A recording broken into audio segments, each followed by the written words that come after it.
భారతీయ Janata party పేరు ఇప్పుడు ఏమైపోయిందని అంటే ధోబీఘాట్ జనతా పార్టీ అయిపోయిందని అంటారు. వాషింగ్ మెషిన్ని మించిపోయింది. రాఘవ్ చెడ్డా అంగిప్పిండు, ఆమ్ ఆద్మీ పార్టీ అంగిప్పిండు, భారతీయ జనతా పార్టీ చెడ్డేసుకున్నాడు. తెలిసిందిలే రాఘవ్ చెడ్డా నీ చెడ్డి తెలిసిందిలే. ఈ లాయల్టీ అని అనేది కంప్లీట్గా కరిగిపోతున్నది ఏడుకాడికి. కాంగ్రెస్ ముక్త్ భారత్ అని అన్నది అని అంటే మనం అందరం సంతోషించినాం. ఇప్పుడు ఏడుదాకా వచ్చింది సిచ్యువేషన్ అని అంటే అపోజిషన్ ముక్త్ భారత్ అని అంటే చాలా డేంజర్, ఇన్వెస్టిగేషన్ ముక్త్ భారత్ అని అంటే చాలా డేంజర్, దర్యాప్తు ముక్త్ భారత్ అని అంటే చాలా డేంజర్. ఇక ఇదే లేదు అని అంటే శనిగలు తిన్నామా, చేతులు దులుపుకున్నామా, పదవులు తీసుకున్నామా, పెదవులు మూసుకున్నామా, ఏడుదాకా అవుతుంది అని అంటున్నా. ఈ పొలిటికల్ మైండ్ సెట్లా భారత్ అని అనేది నీకు అఖండ్ అవుతుందా అని చెప్పి నేను మాట్లాడుతున్నా. తెలంగాణలో రాఘవ్ చెడ్డా ఎవరైతారు? అదే మరి వెనకటికి ఇప్పుడు గట్టి పొజిషన్లో అయితే మా అన్న ఉన్నాడు, పార్టీ పెట్టే హక్కున్నది, కవిత హక్కున్నది. భారతీయ జనతా పార్టీ పేరు మారుస్తారేమో మూల నాకు అర్థమవుతలేదు. పేరు మారుస్తారేమో అని నేను అనుకుంటున్నా భారతీయ జనతా పార్టీది. సో సోషల్ మీడియాలో సర్క్యులేట్ అవుతున్నది. ఇన్ఫ్యాక్ట్ ఆనంద రంగనాథన్ గారు కూడా ఈ మాట మాట్లాడారు. ఏంటంటే భారతీయ జనతా పార్టీ పేరు ఇప్పుడు ఏమైపోయిందని అంటే ధోబీఘాట్ జనతా పార్టీ అయిపోయిందని అంటారు. వాషింగ్ మెషిన్ని మించిపోయింది. ఎందుకంటే వాషింగ్ మెషిన్లో కొన్ని బట్టలు గిన్ని బట్టలు ధోబీఘాట్ దగ్గరనైతే ఇక టన్నుల బట్టలు వేసి ఏడికాడికి మనం ఉతికేయచ్చు. ఏంది గిరీష్ గిట్లా నేసినాం ఇలా భారతీయ జనతా పార్టీని అని అంటే మళ్ళీ భారతీయ జనతా పార్టీ ఇలా ధోబీఘాట్ జనతా పార్టీ ఎందుకు అయిందని అంటే రాఘవ్ చెడ్డా అంగిప్పిండు, ఆమ్ ఆద్మీ పార్టీ అంగిప్పిండు, భారతీయ జనతా పార్టీ చెడ్డేసుకున్నాడు. అదేదో రైమింగ్ కూడా మంచిగానే అయింది. అంటే ఇది పెద్ద కొత్తగా నిజంగా చెప్పాలనంటే మనకు ఒక వింతైన సమస్య ఇదేం కాదు. అది అంటారు కదా, ఒక పాట ఉంటుంది చూడు, తెలిసిందిలే తెలిసిందిలే రాఘవ్ చెడ్డా నీ చెడ్డి తెలిసిందిలే అని అన్నట్టు క్లియర్ కట్గా ఉన్నదాడ. అయితే ఈ పొలిటికల్ డైనమిక్స్ ఏంది, ఏం కథ, ఏడిపోతున్నాయి రాజకీయాలు, విలువలు రాజకీయాలు ఏడున్నాయి. విలువలు అని మాట్లాడితే ఇప్పుడు భారతీయ జనతా పార్టీకి విలువలు లేనన్నప్పుడు అన్ని పార్టీలతో సమానం. సో కార్యకర్తలు ఈ రకంగానే ఉండాలా, ఈ ఐడియాలజీతోనే ఉండాలా అని మాట్లాడడం అనేది నాకు కొంచెం ఇబ్బందికరంగా అనిపిస్తుంది. సో ఈ పొలిటికల్ డైనమిక్స్ ఏంది, భారతదేశంలో జరుగుతున్న డెమోక్రసీ ఏంది, దీని మీద మాట్లాడదాం. పొలిటికల్ డిఫెక్షన్స్ కాడికి మాట్లాడతారు. అదే అత్యంత సర్వసాధారణం అయిపోయింది. దాన్ని అయితే గడ్డం ప్రసాద్ గారు మన తెలంగాణలో తరాస్థాయికి తీసుకొని పోయిండ్రు. So welcome to this dhobi ghat. Politicians పార్టీలు స్విచ్ చేస్తారు, మన వాషింగ్ మెషిన్ల కంటే ఎక్కువ లోడ్ తీసుకుంటారు. రిఫ్రిజిరేటర్లలాగా ఇంట్లల్లో మనం పెడతాం చూడు, ఇట్లా పెట్టి తీసేసి బాసిదైనా సరే జర వేడి చేసుకొని వేడిలో తింటాం. సో గట్ల ఇప్పుడు ఎగ్జాంపుల్ ఏమైందనంటే తమిళనాడులో కూడా భారతీయ జనతా పార్టీ ఫ్రిడ్జులు వంచుతుందంట. మళ్ళా ఈ ఫ్రిడ్జులు వంచుడు ఎక్సెట్రా వెనకటికి మన మోదీజీ ఏమనన్నాడు, రేవడి అని చెప్పి మాట్లాడిండు. ఇవాళ ఈ రేవడిని వీళ్ళకు రబడీ అయిపోయింది. రబడీ అయిపోయింది అని అంటే పరిస్థితి ఏంది అని చెప్పి మాట్లాడుతున్నా. అంటే పొలిటికల్ లాయల్టీ అంటాం కదా, లాయల్టీ అంటే ఇప్పుడు మన ఇక దాన్ని ఏమంటారు, కట్టుబడి ఉండడం అని ఎక్సెట్లా అంటారు కదా. ఈ లాయల్టీ అని అనేది కంప్లీట్గా కరిగిపోతున్నది ఏడుకాడికి. డిఫెక్షన్స్ అనేటివి సర్వసాధారణం అయిపోయింది. నువ్వు డిఫెక్ట్ కాలేదా, ఒకటే పార్టీలో ఉన్నావా, నీకు సిగ్గులేదు రే, ఒకటే పార్టీలో ఎట్లెట్టుంటావురా అని చెప్పి మాట్లాడుతున్నారు. సో పొలిటికల్ మొలారిటీ అని అనేది కంప్లీట్గా డిక్లైన్ అవుతుంది ఫ్రెండ్స్. ఇది ఏం పెద్ద సర్ప్రైజ్ కాదు. The surprise is no more a surprise. ఎట్లా అంటే నిన్న పలు విశ్లేషకారులు కూడా జాతీయ మీడియాలో మాట్లాడారు. ఏందనంటే జనరల్గా పబ్లిక్ అంతా జెన్జీ ఎస్పెషలీ ఈ ఐపీఎల్కి బాగా అలవాటు పడతాం. జెన్జీయే కాదు, అందరం అలవాటు పడతాం.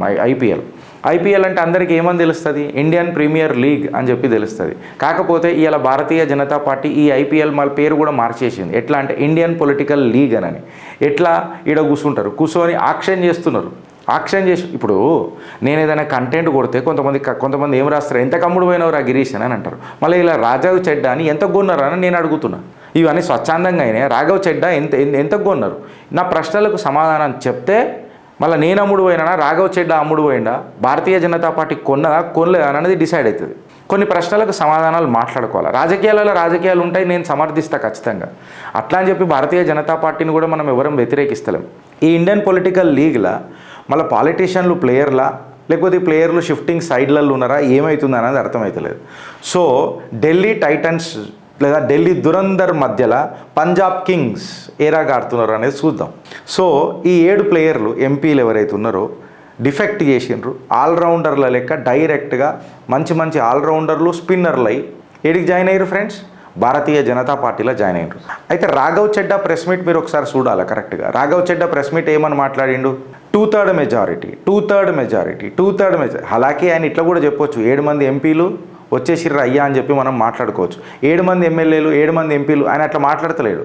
2/3 అని ఎంఫసైజ్ చేసి మాట్లాడుతున్నాడు. అంటే దాని అర్థమైంది, బిడ్డా కేజ్రీవాల్ నీ పార్టీ ఏదైతే ఉందో కంప్లీట్గా నా చేతిలోకి వచ్చింది. ఎప్పుడైతే 2/3 మెజారిటీ కంప్లీట్గా ఒక పార్టీ తీసుకొని వెళ్ళిపోతారో అప్పుడు ఖచ్చితంగా ఇక పార్టీకి ఏముంటుందని బంకచెక్క మాసపత్రి ఏముండదు. అంటే పాలిటీషియన్స్ తన పర్సనల్ గెయిన్స్ ఎప్పుడైతే ప్రయారిటైజ్ చేస్తారో, దానికి ప్రయారిటీ ఇచ్చుడు మొదలెడతారో ఐడియాలజీ ఎందుకు ఉంటుంది అని చెప్తున్నా. ఆనంద రంగనాథన్ గారు అయితే దీన్ని అయితే కంప్లీట్గా ఒక గోబీఘాట్ జనతా పార్టీ అని అన్నట్టు, ధోబీఘాట్ జనతా పార్టీ అని చెప్పి ఇది మన ఏమంటారు వైల్డ్ వైడ్ వెస్ట్ అని చెప్పి మాట్లాడిండు. ఇప్పుడు కొంచెం భారతీయ జనతా పార్టీ యొక్క రాజకీయాలను మనం క్షుణ్ణంగా పరిశీలిద్దాం. ఇన్వెస్టిగేషన్ ఏజెన్సీస్ ఇంకా పొలిటికల్ కంట్రోల్ 1, 2 అని అంటే మనం కూడా యాక్సెప్ట్ చేస్తాం. అరే ఏమైందిరా భయ్, చలో ఇత్తిఫాకలు అయిపోయిందని అనుకుంటాం. కాకపోతే ఇదే ప్యాటర్న్ అనిపించింది అనుకో, ఇక కళ్ళకు కంతలు కట్టి నేను నడిపిస్తానంటే తెలియదా? గుడ్డోలు కాదు కదా ప్రజలు కూడా. ఇప్పుడు భారతీయ జనతా పార్టీ ఏమన్నది, ఈడీని ఇన్వెస్టిగేషన్ ఏజెన్సీలోని సిబిఐలని ఇండిపెండెంట్ చేస్తానన్నది. బట్ పవర్లకు వచ్చిన తర్వాత ఇండిపెండెంట్ చేసిందా? నిజంగా చెప్పాలంటే దాని మీద డిపెండ్ అయిందా అని చెప్పి రాజకీయ నిపుణులు మాట్లాడుతున్నారు. Agencies like ED under government control ఎందుకు ఉండాలి? అసలు పోలీస్ డిపార్ట్మెంట్ని కూడా నేను అటానమసే చేయాలని చెప్పి మాట్లాడితే ఎన్నో రోజుల నుంచి ఇది పెండింగ్ కూడా నడుస్తున్నది. ఇలా సుప్రీంకోర్టు అబ్జర్వేషన్స్ కూడా ఏందనంటే ఇట్లాంటి స్వచ్ఛంద సంస్థలు, ఇట్లాంటి సంస్థలకు ఇండిపెండెన్స్ ఏడున్నది, అటానమస్ ఏడున్నది, స్వేచ్ఛ ఏడున్నది అని చెప్పి మాట్లాడుతున్నారు. ఇప్పుడు కాన్సిక్వెన్స్ ఏమవుతుంది దీనివల్ల? డెమోక్రసీ అనేది వీక్ అవుతుంది. ఎందుకు? నువ్వు అపోజిషన్ పార్టీల మీద ఏజెన్సీలను మంపుడు మొదలు పెడితే ఒక భయాందోళనకు గురవుతారు అపోజిషన్ పార్టీ వాళ్ళు. అపోజిషన్ పార్టీ లేకపోతే డెమోక్రసీ అనేది ఉంటుందా అని చెప్పి నేను ఇవాళ అడుగుతున్నా ఫ్రెండ్స్. ఫస్ట్ మొట్టమొదటి ప్రశ్న, అపోజిషన్ పార్టీలు ఎందుకు డిసింటిగ్రేట్ అవుతున్నాయి అని చెప్పి మాట్లాడితే, ఇవాళ భారతీయ జనతా పార్టీది ఒక స్లోగన్ ఉంటుంది, ఏమనని, కాంగ్రెస్ ముక్త్ భారత్ అని ఉంటుంది. మంచిదే, కాంగ్రెస్ ముక్త్ భారత్ అనేది మంచిదే. బట్ అపోజిషన్ ఫ్రీ ఇండియా అనేదే తప్పు. ఒక ప్రభుత్వము గట్టిగా పనిచేయాలన్నా లేకపోతే ఆ ప్రభుత్వాన్ని పని చేపియాలన్నా అపోజిషన్ అనేది చాలా కీలకం ఉంటుంది. అన్డిస్ప్యూటెడ్గా నేనే సింగిల్ లీడర్, నేనే రాజు, నేనే మంత్రి అని అన్నము అనంటే డెమోక్రసీ అనేది ఇంటిగ్రేట్ అవుతుందా డిసింటిగ్రేట్ అవుతుందా అనేది మీరు చూడండి. భారత నిర్మాణంలో అధికార పార్టీకి ఏదైతే ప్రాధాన్యత ఉంటుందో ఖచ్చితంగా అపోజిషన్ పార్టీకి కూడా అదే ఉంటుంది. వితౌట్ అపోజిషన్ ఏమైపోతుంది అంటే డెమోక్రసీలా చెక్స్ అండ్ బ్యాలెన్సెస్ అనేది మిస్ అవుతుంది. ఇప్పుడు మోదీ గారు లేకపోతే భారతీయ జనతా పార్టీ ఆర్ ధోబీఘాట్ జనతా పార్టీగా మారిన భారతీయ జనతా పార్టీ కాంగ్రెస్ ముక్త్ భారత్ అని అన్నది అని అంటే మనం అందరం సంతోషించినాం.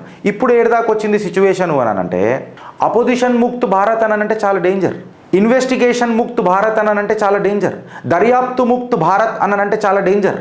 ఈ ఘటనలు జరిగినాయి, ఈ ఘటనలకు ఈ సంఘటనలకు ఎవడు బాధ్యుడు, జిమ్మెదారీ కిస్కా, జవాబుదారీ కిస్కా?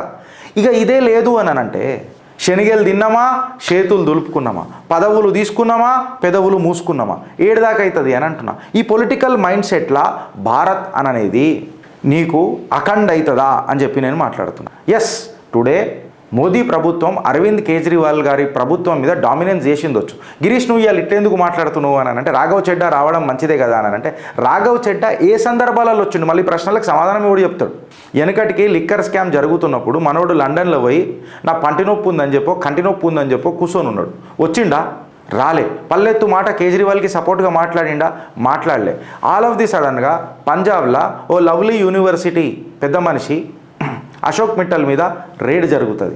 రేడ్ జరగంగానే నిన్నొచ్చి ఏక్ లడ్డు కావాలా నాయన, ఇంకో లడ్డు కావాలా నాయన అని చెప్పైనా భారతీయ జనతా పార్టీలా చేరిపోతాడు. మళ్ళీ ఇప్పుడు ఈడీ సోదాలు జరుగుతాయా, జరగాయా?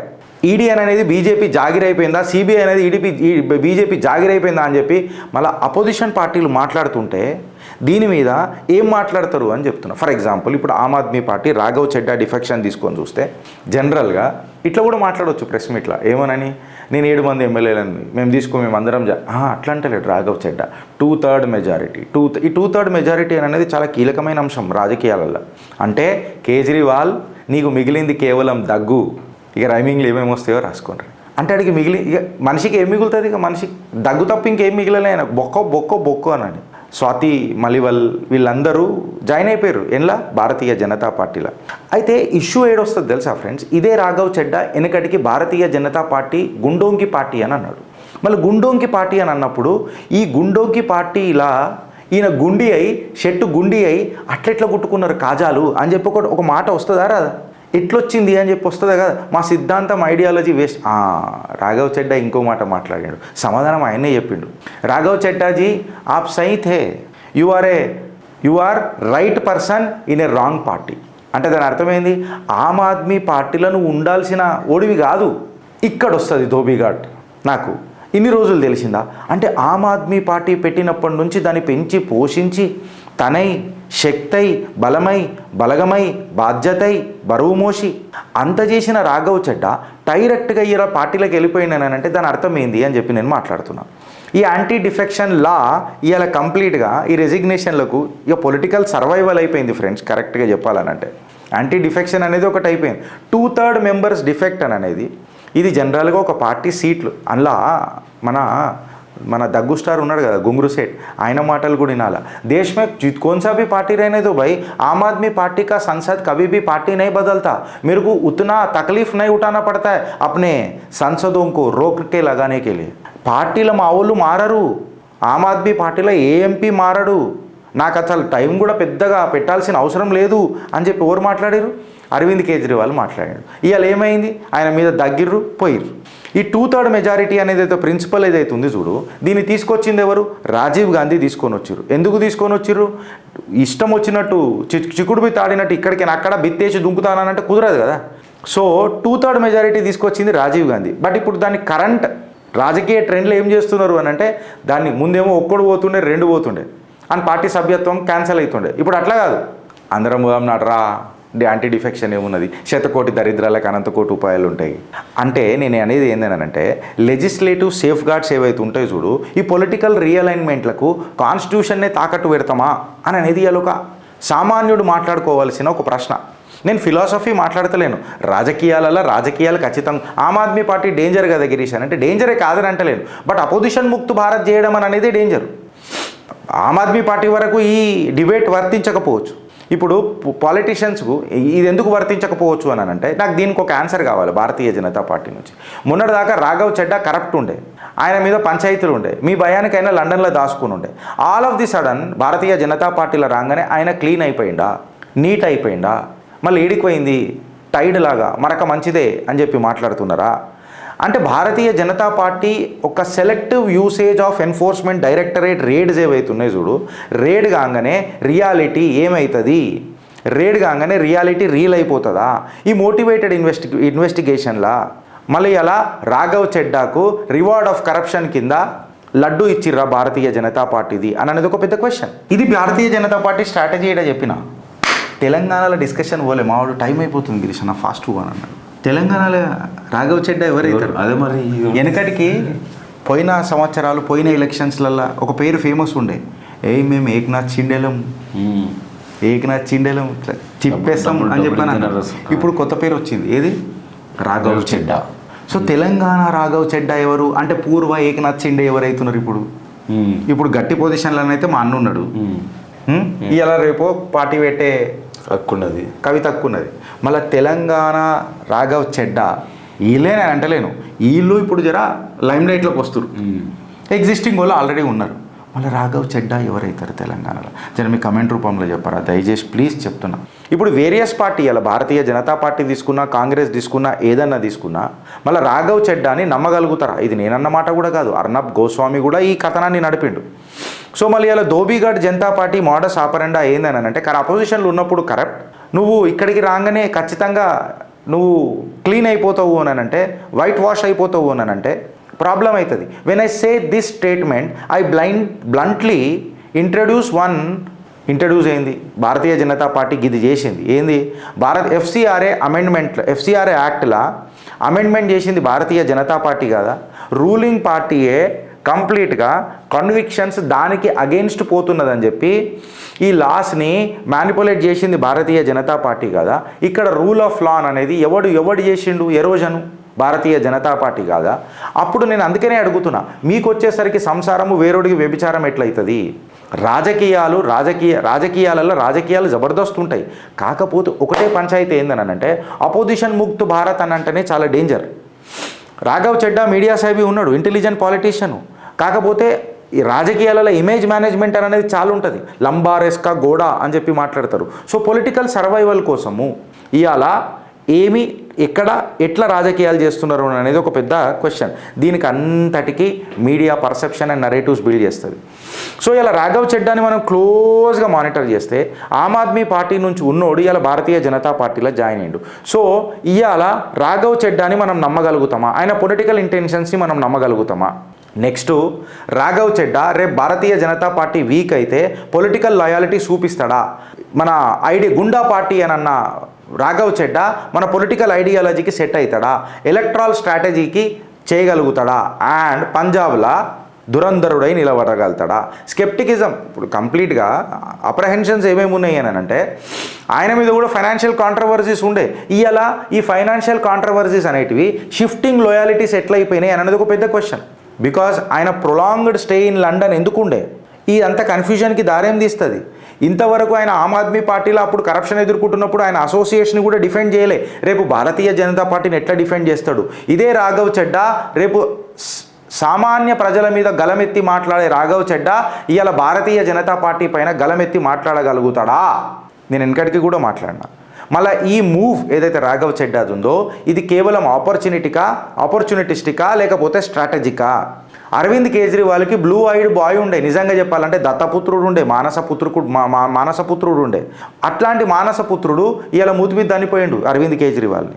ఎన్నడూ కూడా రాఘవ్ చెడ్డా సామాన్య జనులకు ఏవైతే ఉంటాయో దాని మీద బాగా ఫోకస్ చేసి మాట్లాడిండు.